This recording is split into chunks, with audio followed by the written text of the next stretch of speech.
Okay, thank you all for showing up. I know it's been a long day. This is the last session, or the last set of sessions for the day.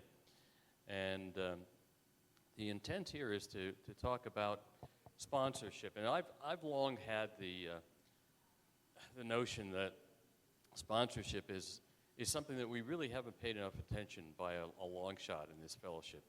There's also confusion between the two models of sponsorship that tend to be used in this fellowship, the fellow traveler kind of sponsorship and then the traditional sponsorship model. So I thought we'd bring together a panel of people who have been sponsors but also can talk about the different ways in which they have seen or have performed the sponsorship role. And so we have with us Bonnie, Sean, and Grif, who are going to give us a little bit of back and forth on the whole title of sponsorship and break it apart into its components. And so I hope you'll enjoy and maybe decide that you too want to be a sponsor for someone. I'm going to pass it over to you guys.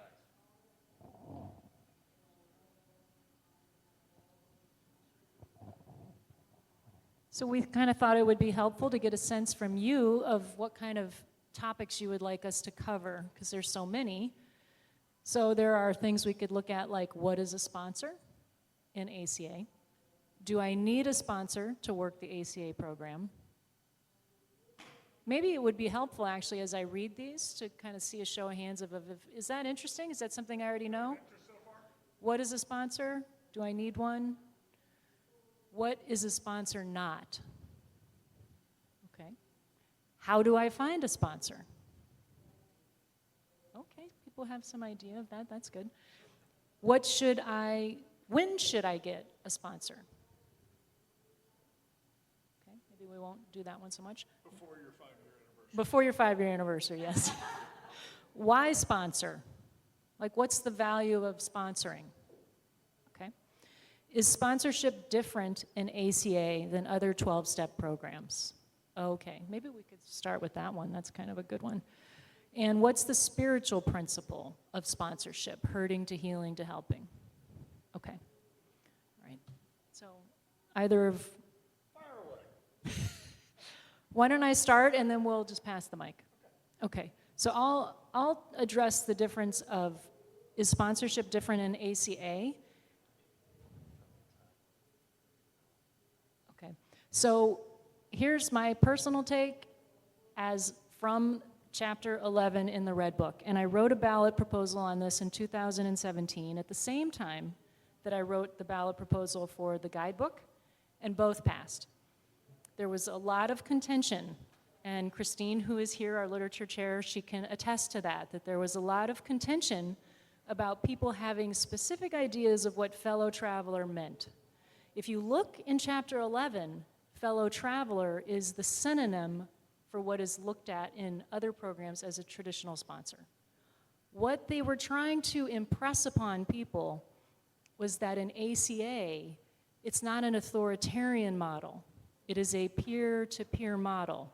That does not mean I work with someone who has no experience. Because in Chapter 11, if you read one of the other definitions of co-sponsor, they talk about working with somebody to do another book or something like that, but they say this is not recommended for two people who are new to the program. So the idea is that there is experience. If I want to learn a language, I'm going to get a lot more benefit learning the language from somebody who speaks some of the language, rather than going to another person who doesn't speak it. That's my personal take. I think that somehow along the way, people, because of traits, interpreted fellow traveler as, oh good, I don't have to work with anybody who has experience. I don't want to feel any kind of shame that somebody knows something more than me. And don't we as adult children have this false belief that there's something wrong with us if we don't know and can't do it ourselves? Isn't there that affirmation that says it's okay to say I don't know? So this is my personal take on it. I don't know about other programs, but I believe Sean and Grif can speak to other programs and how sponsorship works there. But for me, sponsorship has been the greatest gift that I have gotten in this program because I got the love and relational healing that I needed. I could not have gotten that in another setting. I could have gotten other benefits from working in a study group or with a person at the same level of experience as me, but having somebody who knew and had done her work was like a healing balm and a gift that I'm really glad I gave myself. So I'll pass it to you. Okay. Good afternoon, everybody. Welcome to the Advanced Spiritual Recovery Workshop. You made it. You got here. That's awesome. And yet, my name's Grif. I'm a very grateful ACA. I've been sober in the beverage program since 1983. I found ACA in Houston, where I got sober in 1985. So I was very, very lucky. I was around John Bradshaw was in our men's group, and it was just, I was lucky to come up in a recovery community that really emphasized the family nature of this disease, and didn't make it about abstinence from stuff. I mean, that was important if you're in an abstinence program. So back to the history of it. So I got a sponsor in ACA because I had no idea what was going on, right? And we did very normal sponsee stuff. We did the steps together. We actually went to some study groups together. We made some men's meetings together, and I counted on this person to explain to me what that red book meant and what was going on with me emotionally, intellectually, and recovery-wise. So I agree. I mean, I think, I actually think AA and other 12-step programs are also peer-to-peer sponsorship, but because they've been around a little longer in more places in the world, maybe some religious or business toxicity has seeped into them where people want an answer, and they want somebody to tell them what to do, and so, I think that leaks into all 12-step programs. But for me, I've never looked for one because they would make me run out the door. As somebody with this family disease of alcoholism, I do not like to be told what to do. So the curious approach works better for me. But my sponsors have been great guys. They've been fellow travelers in that we were both doing the same work. But like Bonnie said, I wanted somebody that already had experience and was ahead of me in the work. And so, for me today, I notice, at least in this South Florida community that I'm part of, a lot of people will kind of, I don't know if it's put off sponsorship. Well, they'll say, go to a study group on the Yellow Book or the Loving Parent, which is a great place to find a sponsor. But I think all 12-step recovery, and it's a spiritual program, so I don't mind, painting that across all of them, is it's an each one teach one thing, because the power of your recovery, if you've done the 12 steps, whether you've done them in 6 months or 6 years or 6 decades, the power of your recovery to me is not in your opinion. It's not in how much you've memorized. It's not in how many workbooks you've done thoroughly, which is part of my OCD. It's in your story. So our stories is where we help other people heal and recover. So if I can tell somebody where I was and where I am now, then that story is what encourages them. I have to leave it and be confident and trust in the greater spirit will uncover to them what it is they need to figure out, right? Like, I don't need to do that for them. So we can talk later about what a sponsor is not, but I think sponsorship is really, really important. And I was the one who put the spiritual idea, our program says from hurting to healing to helping, right? And so if you're missing something in your ACA program, it might be that you have to give it away to keep it, right?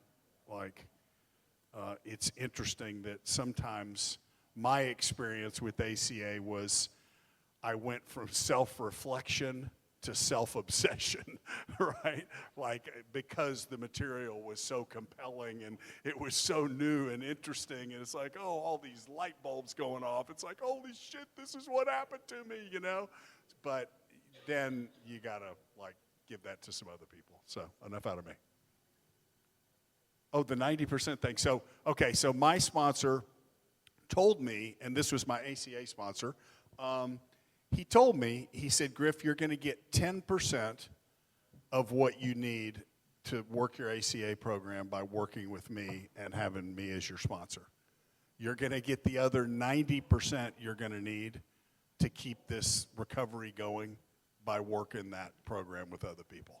And he was right in my experience. So.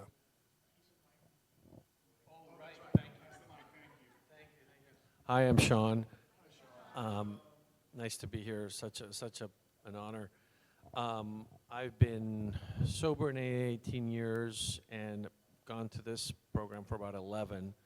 But I had 3 or 4 years in between in ACA that I didn't really go. I wasn't until the pain got bad enough again. And then I did all the workshops. But the first time, right when I came in, I did get a sponsor right away. And I was lucky that way. I've been taught sponsors aren't optional. You just get a sponsor. Just like when you go mountain climbing in a dangerous mountain, you take a guide. You don't have to take a guide. Is that not loud enough? Oh, you don't have to take a guide. You can go mountain climbing in flip-flops. You can do it, right? No, I mean, you can do whatever you want. But if I'm going to go all the way to the Grand Tetons, I want to have a really good guide. I really want a good guide, you know? And so what happened? You know, like somebody, like Grif and Bonnie were saying, you know, it's a matter of perspective, right?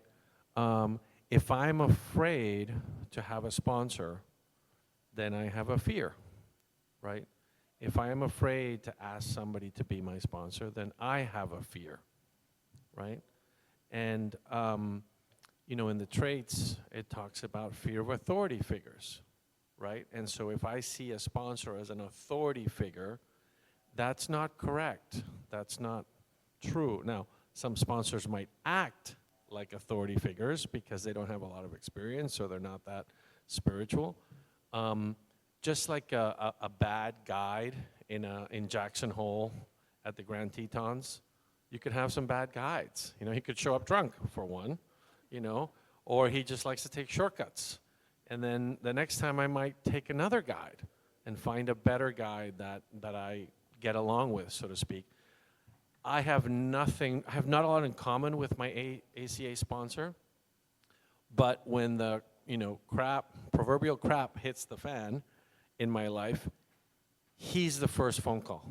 Not my Al-Anon sponsor, not anybody else. He's the first phone call, because the thing about ACA and the importance of sponsorship is that the deepness of the relationship, the depth of the issues are so incredible that having a guide is really, really significant. And this idea that I've heard a lot, oh, just go to a group and do your yellow book and you guys can sponsor each other. Sure, let's go mountain climbing in flip-flops together. We can do that. That could work. Why not? But this is like serious business. You know, this emotional recovery from trauma of my childhood. This is not something to be done lightly, you know? And I agree that if you're here, like, this is the serious crowd. This is a crowd that's going to make it. Because if you either want to get a sponsor and you're here because you generally want to get a sponsor, you made it, you know? If you want to be a better sponsor and you're here then you're a winner. I have countless friends who spend a lot of time in ACA, a lot of years in ACA, and they do not have a relationship with their inner children. They do not have a loving parent. And guess what they don't have? A sponsor. And so I think it's a question of accountability. And that could sound hierarchical. That could sound like an authority thing. But for me, it's an opportunity to practice the principle of humility. It's the opportunity to practice a principle. Asking for help, asking for a sponsor, those are all things that are hard. And we have that fear that we don't want to. That's the sickness, right? The effect from the trauma is the fear. The critical parent saying, you're good, you don't need a sponsor, your buddies can be your sponsor. Yay! No. I mean, depends what you want to get out of life, right? But if I'm going to go to the Grand Tetons, you know, I'm going to do some research. I'm not just going to show up and grab the last guy that's available, you know, who might be high. I want to like do a little research because having a good guide is key to having an amazing experience.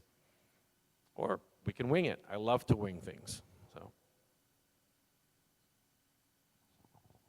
So I will say, I also understand why people are anxious or maybe don't want to get a sponsor. So just want to acknowledge that too. That for adult children, conflict can be very difficult. What happens if we get a sponsor and they turn out to be somebody who is telling us what to do and isn't listening to us and really just isn't meeting us where we are? That can be really challenging. And I have found that when I'm sponsoring somebody and we run into difficulties, I find so much value in being able to talk it out. And I've been lucky to have sponsees who, when they do have something, maybe I've said something that they didn't appreciate, or I might try to move them to the solution. Like sometimes I'll say, okay, vent for a couple minutes, and then I want to support you to be in the solution. Well, they want 10 minutes to vent. And so they'll let me know, like, hey, that, you know, you were kind of, I wanted more empathy there. And I can say, well, that's wonderful. And that's why we have a support network. If you need empathy, I'm here to support you, but I also want to move you into the solution. If you want to call somebody else and you want to just talk and vent, I totally get it, but that's not what I'm here for. And every sponsor is different. I'm sure I sponsor differently than Griffin and Sean do, and that's the beauty. We get to have our own imprint and feel for it. My sponsor, she was in ACA for 30 years. She also did a lot of other spiritual work. We were very attuned. And what she would do, which I found just so lovely, she had this gift, and she still does, of, what is it, words of affirmation. And so it would be really hard for me to take in compliments that people would offer me.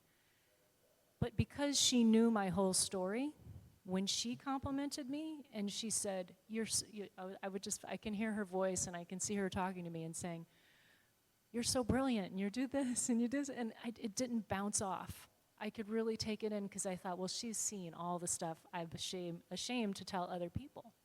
So there was something very healing for me in that, in her style. And I try, when I work with people, to always make sure that I ask them if they want my feedback. So if we're in the yellow book and they're answering a question, and I have a sense that they're not really understanding the question, or they could maybe dig a little deeper to better understand this question, I will ask them, are you open to some feedback? And then I'll say, whatever the response I would have for them. But that's one thing that's really important to me, is the respect, that they have the option. If it's something that I need to express, then I will let them know. There's something that I really need to share with you about what's not working for me with this, and then share it. But I find that working through the resolution of issues has been very, very healing for all of us. And I have sponsored, I guess, around 12 people. Some of my sponsees have gone on to sponsor other people. It's a beautiful thing when they call me as a sponsor and then they want to know, well, how would you deal with this? And I'll say, well, how do you remember that I dealt with that, with you with that? And support them. It's just, I find that working with a sponsee helps me see where I'm not practicing what I'm suggesting that they practice and what the program is telling us to practice. So I think having a guide has been just a gift. I also want to, again, normalize, we may need to work in a yellow book group to get ready to have a sponsor. My sponsor, there weren't a lot of sponsors at the time she was in the program. So she did all her stuff in study groups. She did the steps 4 times. And I think a couple years ago it was, she let me know, I'm so happy. I finally have a sponsor myself. And I understand why you're so grateful to me. And just to see the humility that you can say, wow, I've already sponsored people, but I'm going to get a sponsor. I think it's beautiful. So can you kind of started it, but can you take on the question and kick us off on what a sponsor is not from your experience? I think a sponsor is not a guru. A sponsor is not a friend. I mean, a sponsor is a friend in the truest sense of the friend for me. But I am not the girlfriend. I am not going to go hang out with you and chit-chat and gossip and do any of that stuff, because I try not to do that gossip anyway. But that's not going to be what it is. It's really going to be structured around the program. And for me, a sponsor is also not somebody, if somebody leaves the program, I have a piece of paper that we look at ahead of time. And I say, these are the things that I request from you as a sponsee. These are the things that I want to offer to you as a sponsee. These are my kind of things that I'm committed to. And one of them says, if you leave the program, our relationship is based on your participation in the program. If that changes, I'm no longer here for support. And I have had people call me after they don't show up at meetings for months and months, they've finished their steps, and then want to call me because they know I know what they're going to talk about. And I have had to have the hard conversation with them and say, well, are you working a program? I don't see you in meetings. Are you coming to meetings? No, but I really just want to talk to you about this one thing. No, I'm not doing it, because when I have done that, then I feel resentful, because it's like, this is a agreement we have together. And I would say the other thing a sponsor is I'm not there for solving other problems. I am there to help apply the program. I am not there to do your reparenting. I am there to help you understand how you can reparent yourself. And that might mean sometimes asking you questions. It might mean mirroring what I see, saying, would you like me to tell you what I'm seeing? And helping people identify which parts are going on and that kind of thing. But I'm not taking on the role of being your loving parent. That's you. I want that to be you. You do not want that to be me, because I'm not you. I'm sure there's many other things I'll remember later, but. Great answer. Thanks for that. Yeah, so I think my experience with what a sponsor is not, and some of this comes from other programs, but it's the most challenging in ACA because of the depth of work we do and because of the depth of exposure people are putting out there of, early memories and other things that may have not come up before. So I think some of the distinctions are a sponsor isn't a life coach. Right? A sponsor isn't a marriage counselor. A sponsor isn't a therapist or an Uber driver or a banker. Although, I've been some of those things for sponsees, and maybe that was part of my learning and part of what's not. But I really like the distinction of our people, like the sponsor-sponsee relationship is supposed to be give and take. And so what you said about you give your effort to the program and I'll give you my counsel and wisdom and the landmines I've already stepped on and try to share that with you, because the experience to me, like I said, is our greatest asset. It's not my knowledge or wisdom or incredible perception. It's more like, no, I've been through this, and so I can relate to people. And my first ACA sponsor, really smart guy, he also told me this. He was the one who gave me basically the recovery circle or the sobriety circle. This can be the emotional sobriety circle. And the emotional sobriety circle looks like pain, growth, serenity, complacency, followed by pain, growth, serenity, complacency, right? And the cool thing that he drew that out for me very early on, and he said, this is how it's going to go, Grif.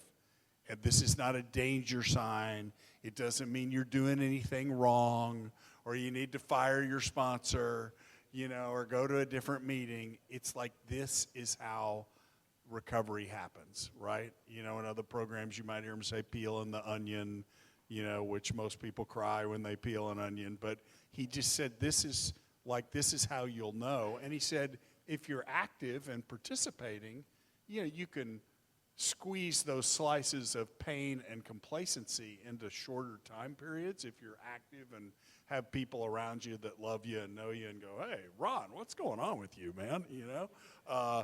Right? But to expect that, to not expect this to be your little straight line of self-love you had in your presentation today. Yeah, from nothing to right? And recovery is like the stock market. It goes up over time, but there's a lot of ups and downs.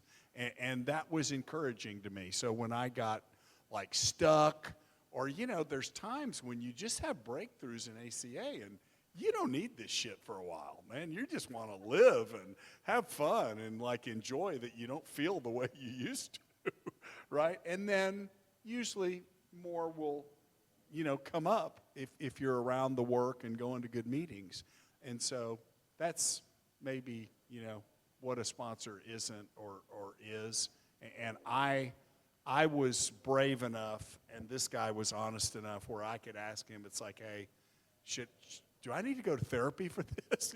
I would ask him those questions, is this too deep for you, or do I need more help? Because I think if people are honest about this is a peer-to-peer, civilian program. There are professionals in ACA that are also in doing their recovery, but it's really, you have to be thoughtful about where you're affecting people's lives, not just as a sponsor, but as a sponsee too. It's like maybe some of the stuff is too heavy for only a sponsor in ACA. Maybe there's a team, a recovery team you got to kind of put together to get better. So, John? What a sponsor isn't? What a sponsor isn't. Yeah, so one of the things I always think about is, as a sponsor, I'm not a parent. I'm not your parent. I'm not going to call you. I'm not going to look after you. I'm not going to wonder why you didn't do your homework, because I've learned that at first when I was sponsoring people, mostly in AA, I was so vested that I was now a sponsor. Oh my God, I'm a sponsor. And I was like, I'm responsible for their success, And people would go out, and I started realizing that I have to be that guide, at the Grand Tetons, The guides there, when you're going mountain climbing, they're not calling people. Hey, you coming to hike? Hey, we're here. You coming to hike? They're there if you show up. And if you really want to do it, because I don't have time to spend with people who don't really want to progress, And but when they want to progress, it's the best experience in the world. I'm working with a couple of guys now who I've been working with for 3 or 4 years. Wow. I mean, to see the change that these guys have had in their work, in their marriages, in their relationships, it's amazing because the fragility that was there, the children who were hiding under the beds, who are now able to stand up for themselves and say, hey, that's not okay, and the kid that's under the bed is still there, but they've been able to build a relationship with that child that's under the bed, and there's trust, and that trust has happened as a result of working with a sponsor and doing the work, you know, and to be able to see them totally change what's happening and go through very difficult situations and be completely different is amazing. It's just so wonderful.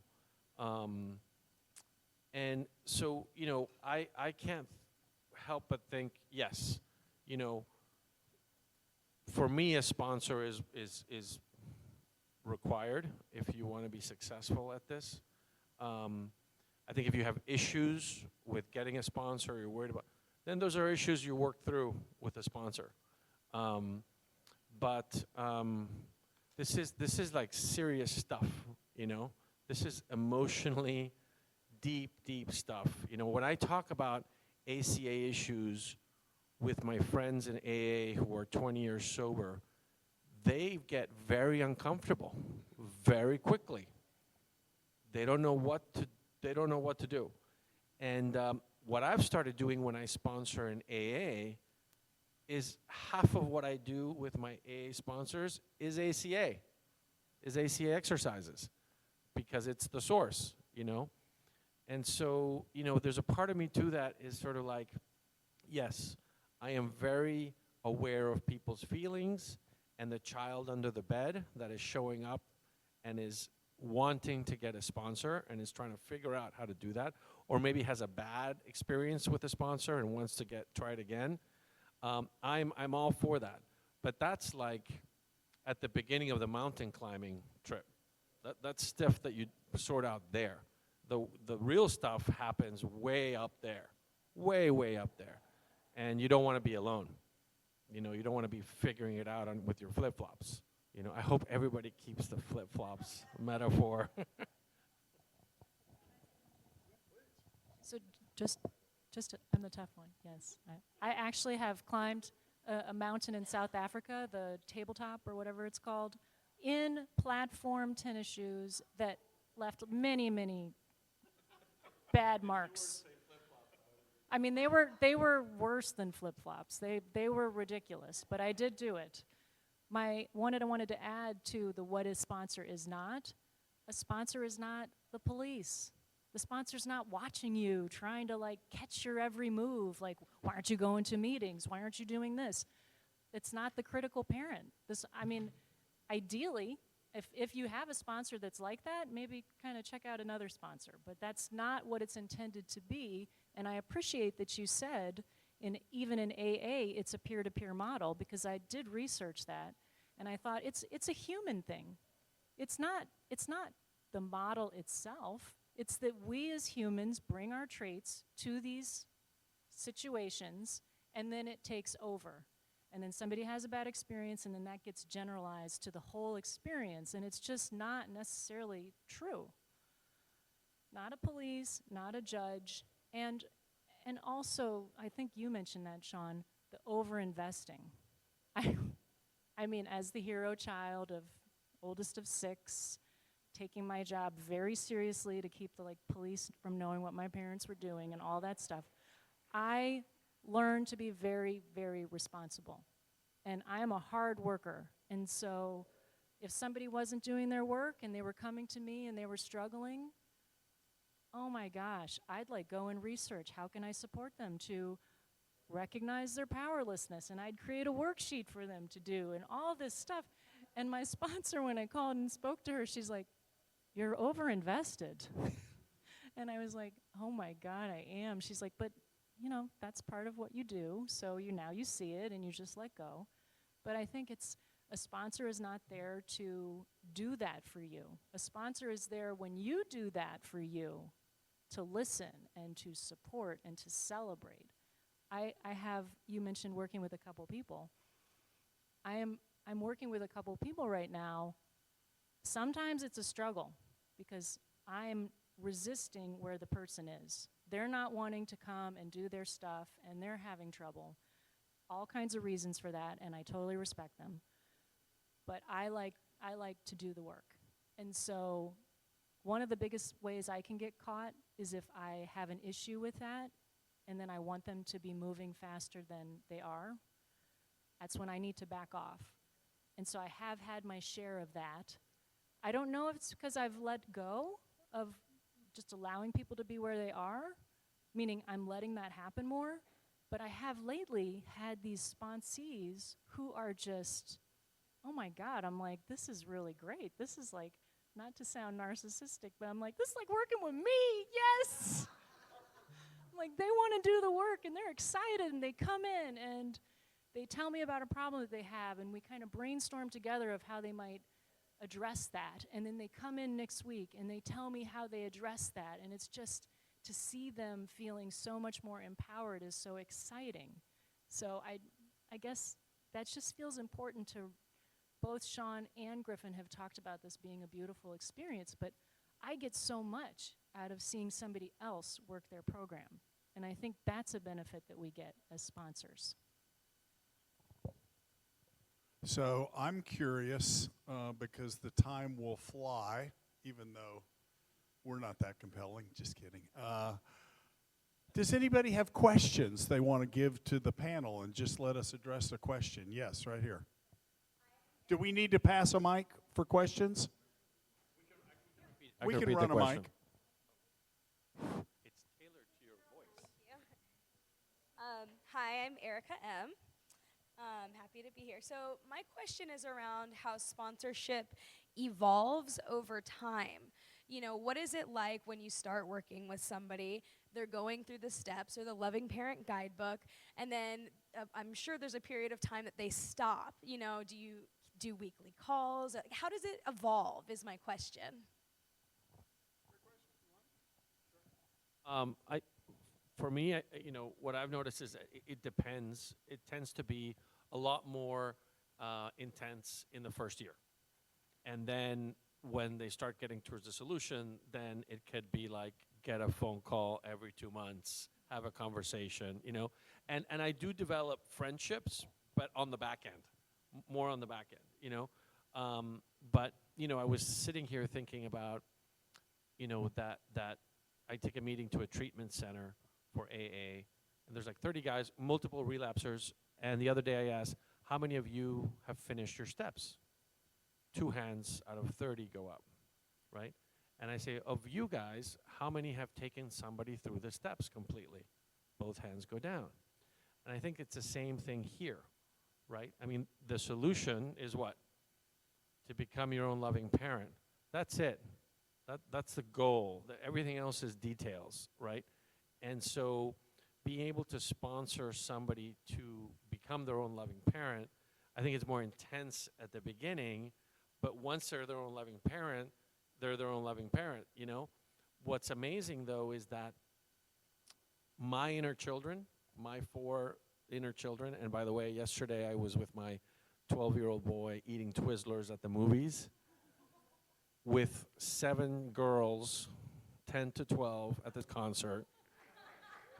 And it was amazing. All the parents are like, you're amazing to do this, as if it's a sacrifice. I'm like, no, this is a front, because I want to go, But that wouldn't be happening as a parent or the activity without ACA.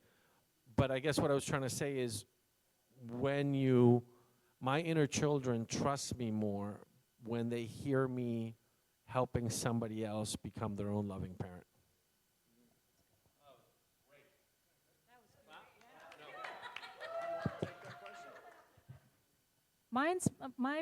My experience is similar to Sean's. It can be more intense in the beginning.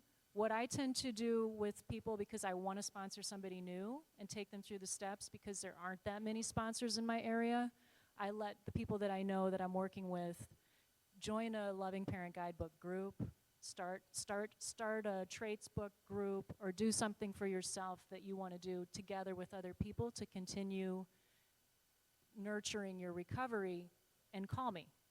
Keep me apprised of your program. Don't call me in 8 months and think that I'm gonna, be available. Like, I'm not gonna be able to sponsor you if I don't know what's going on in your life.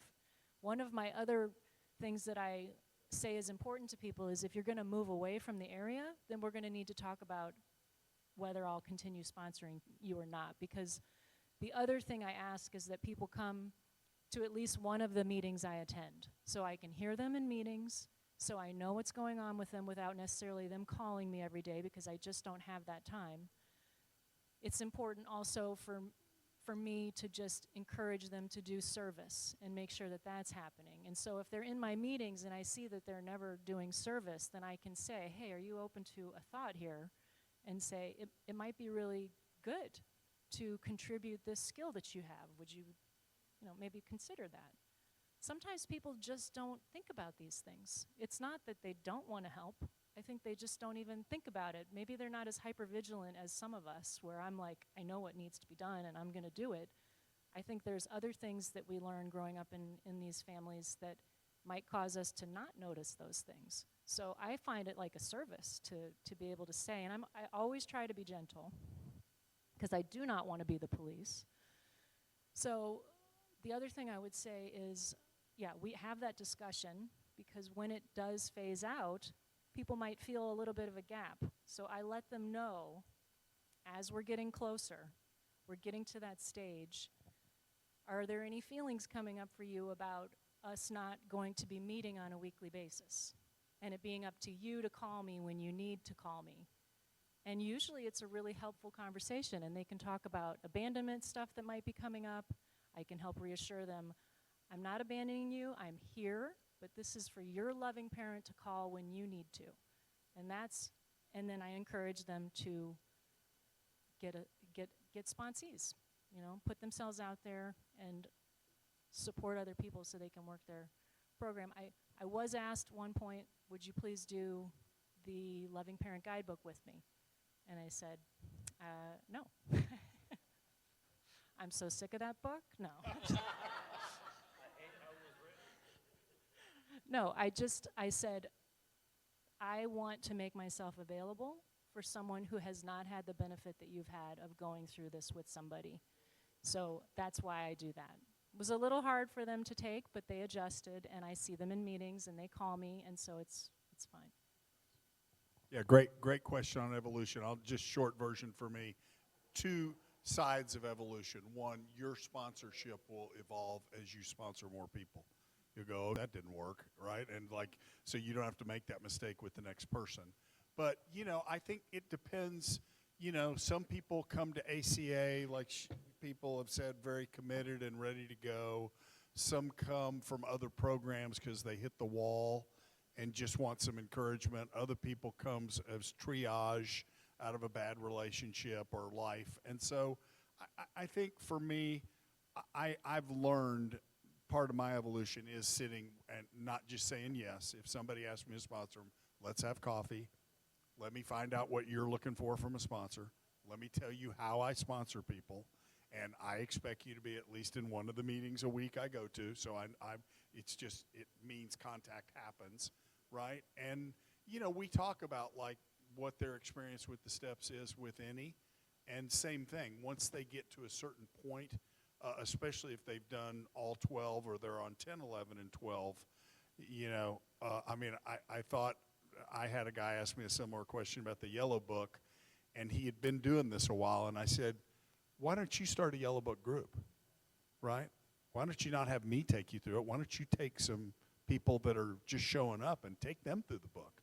And, that's where you kind of learn it. So it is evolving, but I think the encouragement I want to give to this panel and everybody is you don't need a lot of experience to sponsor in this program or any 12-step program, right?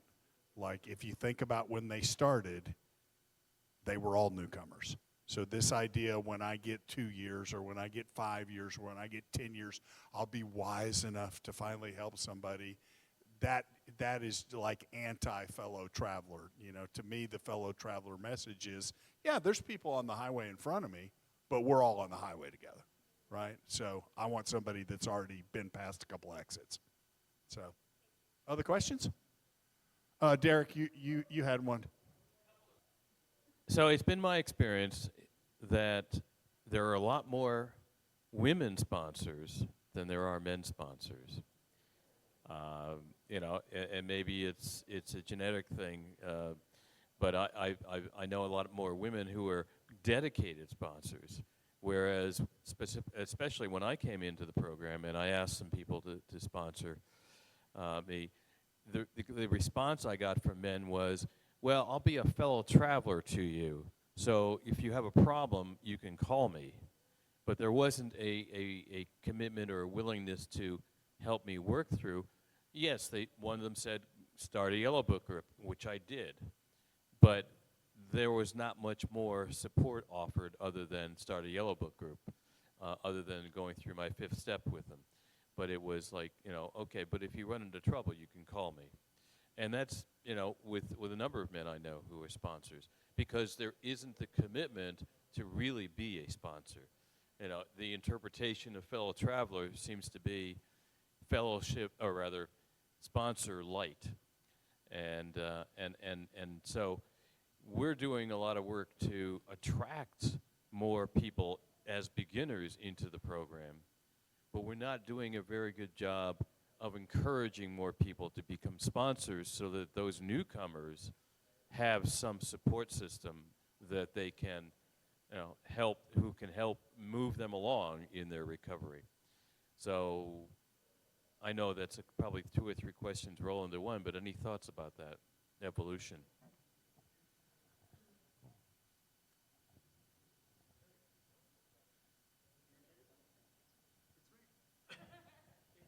I mean, I sponsor guys, so that hasn't been my experience. I guess spiritually, I think everything's all is well in the universe, and it's unfolding exactly as it's supposed to.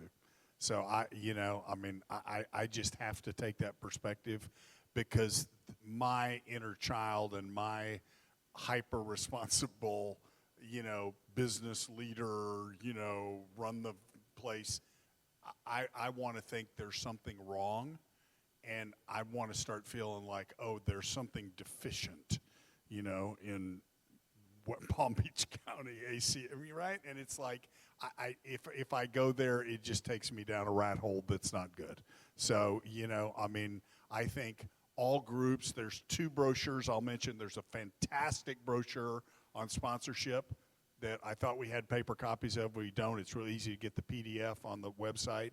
And there's also a sponsorship workshop brochure that tells you how to run a sponsorship workshop, not dissimilar to this, but really get into the nuts and bolts, like what do we have to do to start, making sponsorship obvious and letting newcomers ask for sponsors, right? Because a lot of the meetings that I go to in Palm Beach County, we don't do that.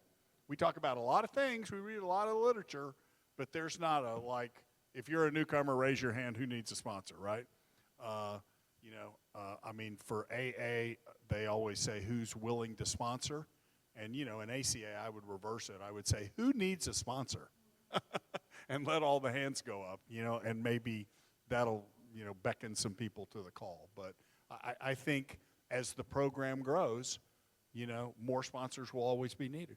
So I really like the who needs a sponsor, because it's very hard for a newcomer to come into a meeting, and when they ask, who's willing to be a fellow traveler or sponsor, and no arms go up, it's kind of like, wow, this is depressing.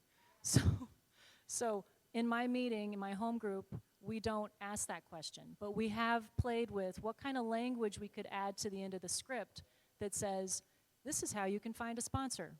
If you listen to somebody in this meeting and it seemed like they might be able to help you, or they have something that you would like to have, consider asking them if they'd be your sponsor. And I like this idea of who needs a sponsor, because maybe that helps people think, oh gosh, people are in need, I can help out. There was also something that you said, oh, well, in terms of Derek, with your question, I want to address the part where you said somebody says, well, you can call me for problems and then do the Yellow Book.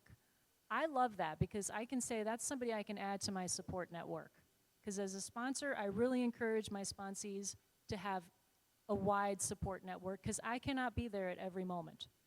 And they're going to get different things from different people, and I think that's really valuable. So what I would encourage you and people in that situation to do is just keep asking. Just keep asking. Go to online meetings. There's so many now. That's how my sponsor found her sponsor. completely different state, but she did go there when it was time to do her 5th step. There's so many beautiful things that people can find online. There's a lot of good recovery, and if it's not happening in your area, then you can get access somewhere else, and then you get to be bringing sponsorship to your area. Because once you're ready to sponsor, then that spreads. My husband and I both sponsor. We have people now who are sponsoring other people, and we see it growing, and it's happening, and it's so great that there are many resources like that. Okay. This workshop is one of the main reasons I've come down here. After me, one of y'all to speak into the mic. Oh, okay. How's this? Okay. Okay, because there's no ACA meetings where I am, it's 2 hours one way, hour and a half the other way. I've been going to Al-Anon just to have a 12-step and have some socialization with people that know something about it. So anyway, last year I got tired of that and I created my own ACA meeting. Thanks. But the problem is we're just up to 6 or 7 people now, and they're all newbies. I need a sponsor. I finally got an Al-Anon sponsor, and when I really, really needed him, I said, I'm extremely lonely. I'm in a lot of pain. Oh, my jaw was out of this world with pain and something else. So he writes back, that sucks. I wish I could do something for you. And I said diplomatically, I really kind of expected more from my sponsor. How about a wise little saying that you always give me every morning? And it took him 45 minutes to respond, so he's not my sponsor anymore. I've done a couple of Zoom meetings and looking for a sponsor. I thought that would be nice. Both of those Zoom meetings, as I was not one of the live people in the room, I was not allowed to share. So there are Zoom meetings where you can share, being an outsider. Okay, so I just need to keep looking. All right. I think there's, I don't know, how many would you say, Christine, do you know how many meetings there are online now? Like hundreds and hundreds. ACA Keep trying. meetings, Keep trying. Okay. Keep trying. And when they come time at the end and they open the chat for people to connect for fellowships, stay after. And ask somebody who seems like somebody you'd Okay. want to work with. Send them a chat. I'm also scared that these 5 or 6 people are going to ask me to be a sponsor.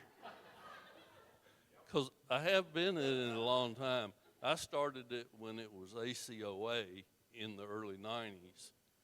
And then I had to quit a few years later because I got married and she was jealous of everybody.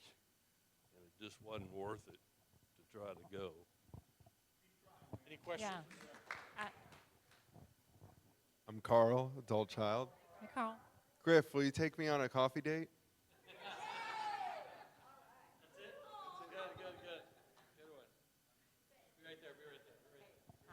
Hi. My question is, how do you know when you're ready to be a sponsor? That's, self-doubt and fear tell me that I'll never be ready. Ask a question in public.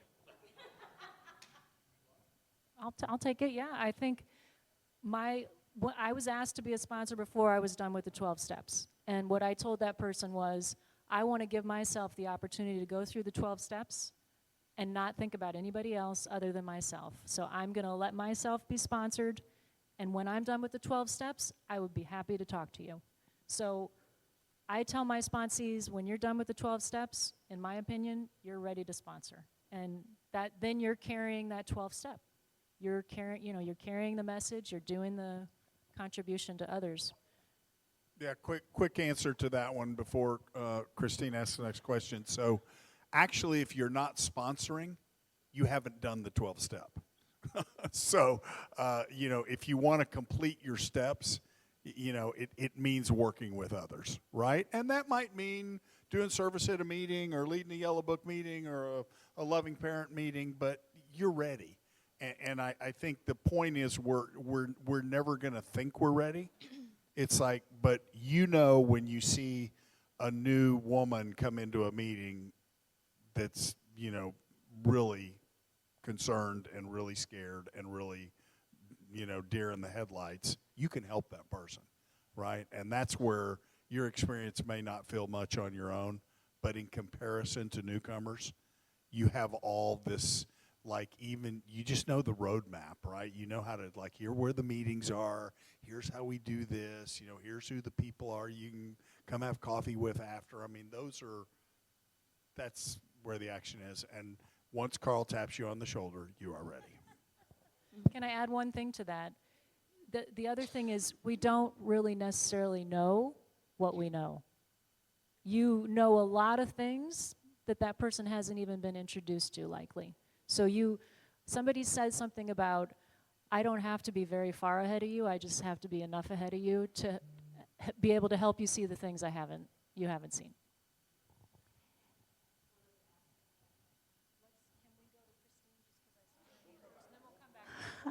Hi, Ellie. Okay. Actually, I have two questions. One is leading a yellow book. Is it facilitating leading a yellow book or facilitating a yellow book? Does that get to count as being a sponsor? And then number two, what does it look like in terms of time for the meeting? How often? Because my sponsor, when I came in, she was wonderful. We met once a week for 90 minutes. But she would have met with me indefinitely to go through that yellow book. And I can't do that for someone. I don't have any sponsees because I feel overwhelmed at the idea of going through the yellow book indefinitely for 90 minutes a week. I could address that real quick and then leave this I'll try to be quick. I'm not so good. I mean, the book is long, right? So I do an hour a week, and I don't put any timelines because it really depends on the person. But if it looks like they're not working, then I will bring it up. If they're not going to meetings, I'll bring it up. If they need to take a little bit of a break and come back to me when they're more motivated or not, it doesn't sound good to say motivated. When they have worked through whatever is getting in the way of them doing it, then that's fine. But I take them through the yellow book. That's our map. Sometimes it can take 9 months. Sometimes it can take a year. I've had it take 2.5 years. I had to eventually end that. That was the longest, and I'm much closer now at understanding when it's not working. And so I can bring it up and say something quicker. Can I add And I something? don't think that facilitating a yellow book group is, to me, sponsorship. It's just very different. I would never take a sponsee through any workbook. I would have them go through a workbook. So I take them through the steps, some exercises that my sponsor did, but I don't do the workbook. For me, that's for a group. So. No. I meet with a sponsor or a sponsee once a week into the foreseeable future, but I don't actually take them through a workbook. I ask them to go find or create a workbook meeting and then come back with issues. That's just me. Yeah, so quick perspective. When I got here, there weren't all them books. So one of the great gifts of ACA is our literature. It's amazing. But if you're new, it's daunting, right? So there's this actually book that's even kind of daunting called the Big Red Book that has lots of instructions. So my sponsor basically used laundry list and the steps, and we started working steps together. And we did some writing, more on 4 and 5 and 8 and 9. But we just got busy working the steps. And it's I think there's a confusion, the yellow book and the traits book and the loving parent book aren't required to do the steps. They're add-on shovels to dig deeper and uncover, discover, discard more gunk, but, you know, it's kind of like, I mean, it just feels like if you waited to do all the workbooks, you'd never finish the steps, right? So I think every sponsee, which is why sponsorship is so valuable, you can kind of use your criteria. It's like, okay, you seem to be through step 2. You don't seem to have a problem with this statement in the big red book. We can read a little bit about that step. Like, are we good? Good. Then let's go on to the next one. You know, and like a lot of 12-step programs, 4 and 5, you know, is kind of where the rubber starts hitting the road. Can I just say, because I'm kind of like, ooh, tell me more about this. That could be a little bit, I could sponsor more people if I did it this way. Because I do take people through the yellow book. That's how my sponsor did it with me. We go through it, and it can be quite long, because we all know how long steps 1, 2, and 3 are. It's like, is this ever going to get to step 4? Bonnie, we're going to free you right up. Help me out. No, but I did want to say that my feeling is that people who don't have a sponsor have never done their steps. They are out doing the workbooks. But remember, this is a 12-step program. That's what it is, you know. I'm sorry, Christine, I want to get to you, but I just want to say one thing about it. There was something really, I like what you're saying, and I know from my own experience that having my sponsor walk through me with all those questions, me answering them to her, was a really wonderful opportunity for her to point out to me where I was in denial. And it also is a way where I can support my sponsees when they're answering those questions. I can help them see, like, you know, it's interesting you said this, but you've told me in the past this. And they're like, oh, right, I didn't think about that. Or we can get really into what does codependency mean, and I can share my answer. I usually don't unless they don't seem to be clear, and then I might say, like, can I share my answer, because I think it might be supportive, and then they'll hear it. So it's interesting. I think I like working through the yellow book. It does take longer, though. Hi, everybody. Just wanted to say one quick thing. And thank you for the introduction, by the way. My name is Christine B. I'm the chair of your literature committee. So, so thank you for the plug for the literature. And we do have a lot of literature, and we have had a lot of literature come online. And if you're interested in our new book, which is called Connections and is about support and recovery, we're going to be talking about that at our World Convention, which will be on Zoom during the month of November. And I'm pretty sure it's on the flyer that's out on your table. But I just wanted to make one quick plug for being a fellow traveler. So what that book does is it talks about sponsorship, but it also talks about fellow travelers. Personally, I have never had a sponsor in ACA. I have 3 fellow travelers. I've been in a program for 9 years, and I talk to each one an hour a week. And that is what's worked for me. I have sponsees in ACA. I have a sponsor in AA, to whom I must say, like some other people said, I talk a lot of ACA to my AA sponsor. I do. And in my AA meetings as well. But I just want people to understand that there are benefits to both kinds of support relationships. Many of us, for good reasons, do not want to work with somebody that we perceive as an authority figure who's going to tell us what to do. And the one thing I will say, which I feel very strongly about when we work with a fellow traveler, is that it needs to be someone who is well-versed in recovery. My fellow travelers, one is an OA, and 2 of them are in AA. They had all done the steps. So it's not like we got together and went, well, what are these steps about? Gee, what should we do next?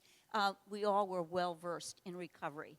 And I think that's really important when you're working with a fellow traveler. But anyway, we have lots of different things to share with you, and I hope you'll come. And if you've got comments for me, this is what I look like. Thanks, Christine. I'm actually going to read something. It's a literature plug because your share was so good. So this is from A New Hope, Fellow Traveler Aspirations. I can ask for help. I am not a burden. I know when to offer help. I am not obligated. I can be open to others' experience, strength, and hope without seeking advice. I can share my experience, strength, and hope instead of giving advice. I can refrain from trying to please others I want to impress. I can refrain from trying to intimidate others into seeking my approval. I can avoid trying to find others to fix, save, or rescue me. I can avoid trying to fix, save, or rescue others. I can learn from others without making them an all-knowing authority. I can share with others without thinking I am an all-knowing authority. I can be free from the burdens of inferiority and grandiosity. I can be equal in relationships with other people. I can say yes when I need to, and no when I need to. I can maintain healthy boundaries. I can be capable of selecting healthy people with whom to work my program. So, just.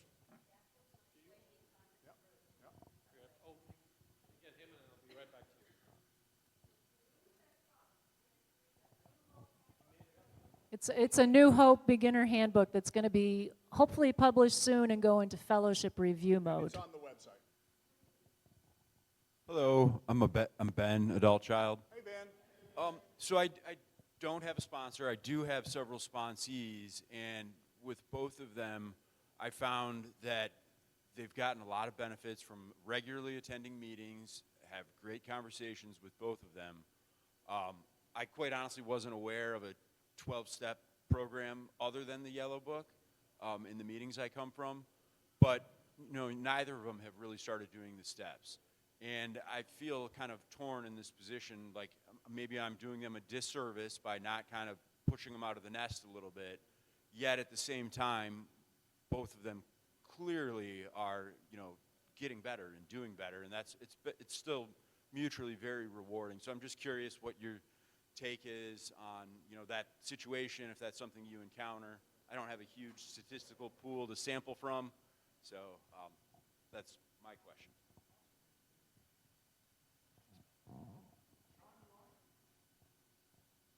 No? I might need to ask a clarifying question. So you said that you have 2 sponsees, but you don't have a sponsor yourself. Do you have anyone you can go to talk about them with confidentiality, one person, so that you can have support for supporting them? Yeah, I work multiple programs. I have a CODA sponsor, an AA sponsor, Recovery Dharma. Okay. So yes, generally. However, it's kind of been brought up here, like I personally feel like this is a bit more of a light touch program than some of those, especially the substance programs where, there's this clear sense of urgency at the beginning. So I kind of struggle with, what is both the boundary that I want to set for myself and, the amount of, I'll say, strong encouragement I want to give these sponsees to like actually start doing, the written work. So you're saying that they're not doing the Yellow Book with you, or they are? Correct. Oh, okay. So They're not yet. Are you helping them more like Griffin and Sean have been talking, like about the steps? Yeah, so nothing to do with the steps. Like working through, like having conversations about the program, about identifying the critical parent, reframing messaging, like talking about the program really in a pretty full way, but not working the steps. Both of them are reluctant and kind of coming up with excuses why Yellow Book meeting times don't work or things along those lines. Okay. So, they're part of the way there, and then they're, as Grif mentioned earlier, kind of like enjoying, I guess, the early fruits of the labor, taking a pause. Yeah, part of the agreement that I have with people is that we're going to work through the steps because we are a 12-step program and I want to help them apply the steps. And if they're not working them, then when they call me, how do I help them apply that? I don't want to need to explain all what it means. I want to say, okay, this sounds like step 1. How might you work that? That would be something that I would want to encourage them to do and get really curious about why is it that they're not wanting to do the steps. I certainly wouldn't want to be taking on too much work for their program.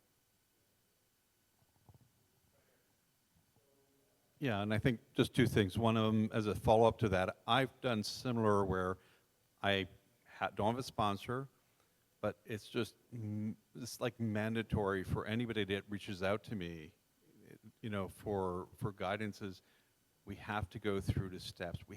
It's a structured program. And you can't, I hopscotched my first year through, oh, look at this, oh, look at that. And it's like, there's no structure there.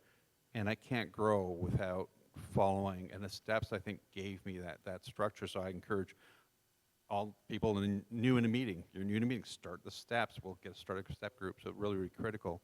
But the question I had was, you know, male, female, you know, we've got a mixed panel, is any experience with a male sponsoring or fellow traveling a female or vice versa, and the issues that are there. And I've heard about them, but have you had an experience there?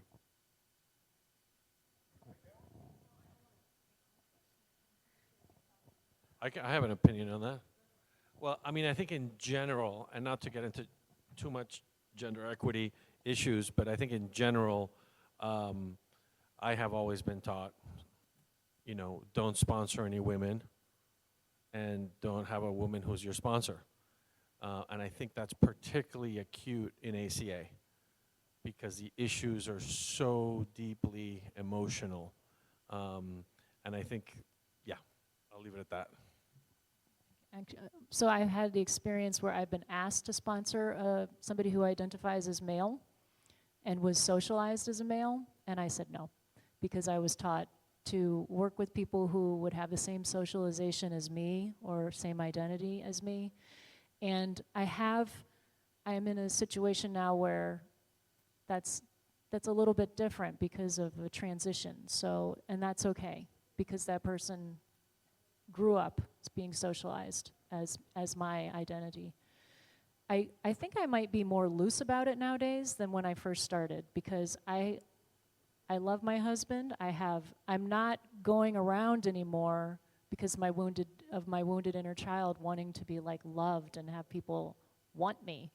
So I'm not even like look at people and feel any excitement, because it's just not where my interest is. So I don't think I would have that issue, but I might have that issue for the person, that if they have had a lot of wounding with the person, like their father, for example, if it's a man, well, I don't know that working with me is going to actually really be that supportive. So that's where I kind of come from that. Yeah, I mean, I'm still pretty old school, so I'm boys with boys and girls with girls, but I've sponsored straight guys and gay guys and, you know, lots of different orientation guys around the program, and the hurts are specifically different depending really on the family you grew up, you know. But, I mean, I think this is where fellow traveler or fellow recovery friends can really come into play. For a lot of people, ACA, especially if they're new to abstinent recovery programs, can be the first place they've ever seen a man they thought they could trust or a woman that didn't want something from them, right? So it's really like there's a lot of safety that comes up. Some appropriate, some maybe not, but it's still, that's how wide open people are in our meetings, you know, when people show up. So I think it's really useful for people to find that stuff. And just to add to that, somebody mentioned a joke who I don't think is here today, and ACA is where I learned how to be an emotionally available man in public, you know, because I saw other men like Joe, like Grif, who Joe has this thing when he talks in meetings, he's like, there's a solution to be your own loving parent, and he talks about how he holds his inner child, and you can see it. You can experience him being his own loving parent in the middle of a meeting, right? And so what I was thinking is, you know, we're here in Boca, and I used to listen to a guy called James, who's my favorite speaker, and I remember I went to see him once down the street, and I walked into the room, and I crossed myself, because I'm Catholic, because I was just going into a place that was sacred in a hotel. And this is what this room is.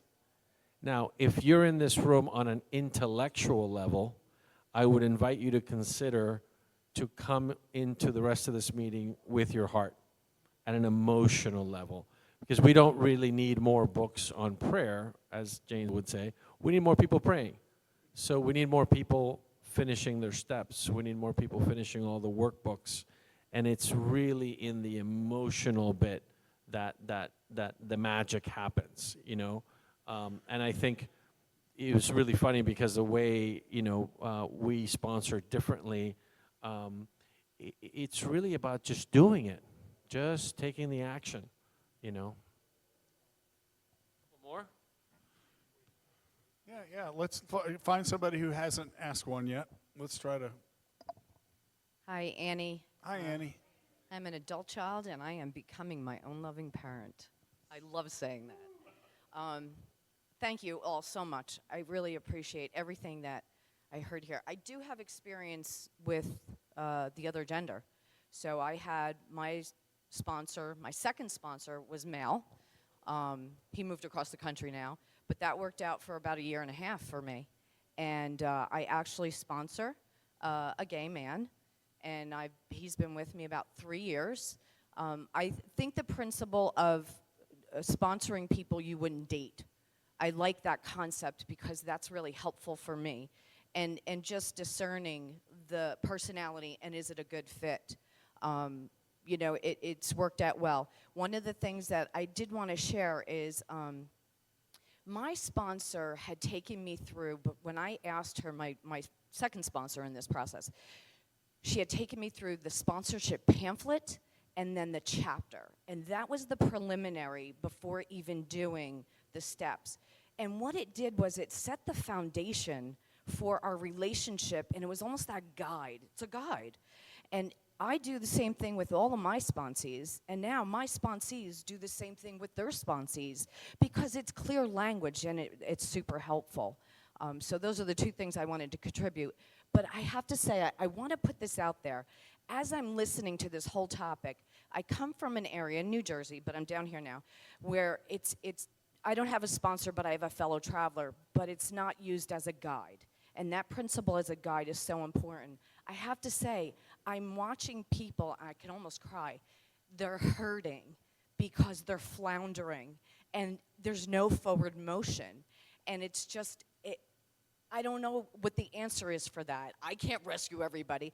I share my experience, and my sponsees share their experience. But sometimes that confusion is grieving because I see people hurting for years in this process now, but don't ask for that help. So it's just, I'm putting it out there. I don't know if it's a question. You know, I tried to do a sponsorship workshop online during COVID, and I tried to run one during our Share a Day, but I don't know. And it's like I'm going, I don't know. Great, It's a great big question and comment. question mark. I'm sorry Derek wasn't here. He'd be really geeked. Yeah, I mean, I think you're bringing back up kind of the whole point of sponsorship, because I want to clarify now that there is a yellow book and other literature, I use them, you know, profusely. And this particular recovery community that I'm in Florida is kind of a workbook study group community, right? Like, Bonnie has no idea how geeked I was when I heard the author of the Loving Parent Guidebook was going to be. I know she's not the lead author. I know.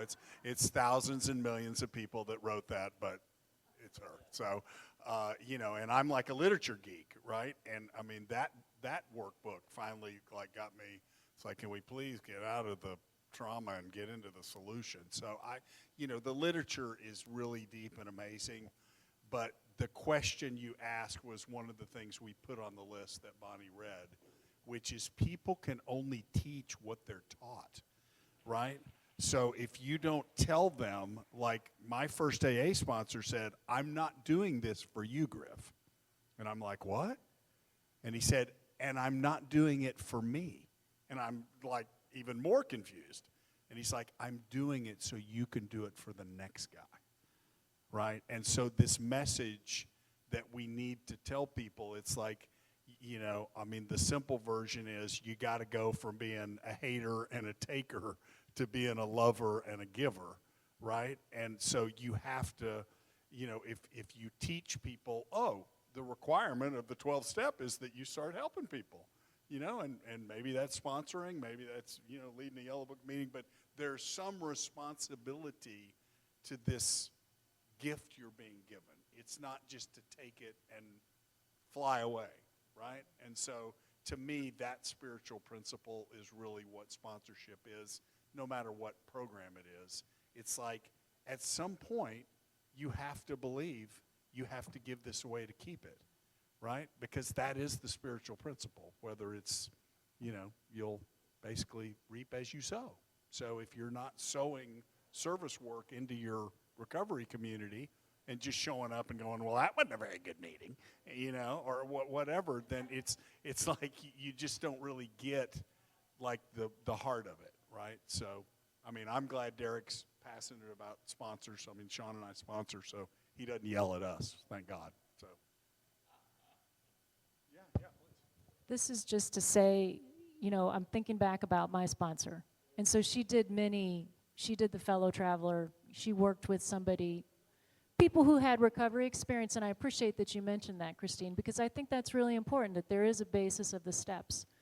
And I know, like, I might disagree with you on this part, which is, I do think that if somebody has already worked through the ACA program to a certain extent, there's a lot of value that they can bring beyond just the fact that they might have recovery experience. So what I've seen a lot of people do, and I think this is very smart because it's availing ourselves of many resources, they will have a Yellow Book study group with people with recovery experience, and they want to go through this book together. And then they'll work with the sponsor, and they'll meet the sponsor once a week. They meet their Yellow Book group once a week. I also know sometimes it can get a little too much, but someone else who's doing also the Yellow Book, the Loving Parent Guidebook at the same time. And I have heard that doing the Loving Parent Guidebook at the same time as the Yellow Book can be really helpful because it can bring in that loving parent. I see it with my own sponsees where it's like, wow, they're getting, and these are the two sponsees I'm just talking about now who seem to really like be getting it. And maybe those things are additional helps.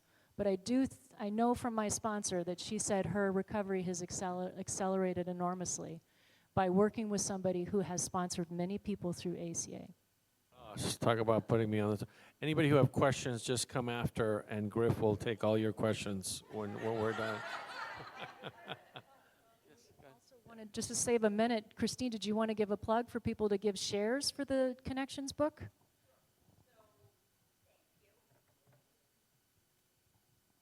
So we're nearing the end of revising the Connection book. So the way literature works is we have readers look at it, and then they give suggestions to the writer team. I happen to be on the writer team, so I'm getting to the end of the revisions. We welcome shares. We welcome shares, and what we're doing now is actually opening it up for a very short period of time. So if you feel that you have a point you'd like to make about sponsorship, support and recovery, whatever you'd like to tell us, here's how you do it. LitChair, LITCHAIR, at acawso.org. And you can also find me out in the corridor. So thanks. Thank you, everybody, for coming. This takes a lot of courage. This is where it's at. You can talk about fear all you want. You can talk about problems all you want. But this is where the solution is at. So good job for coming.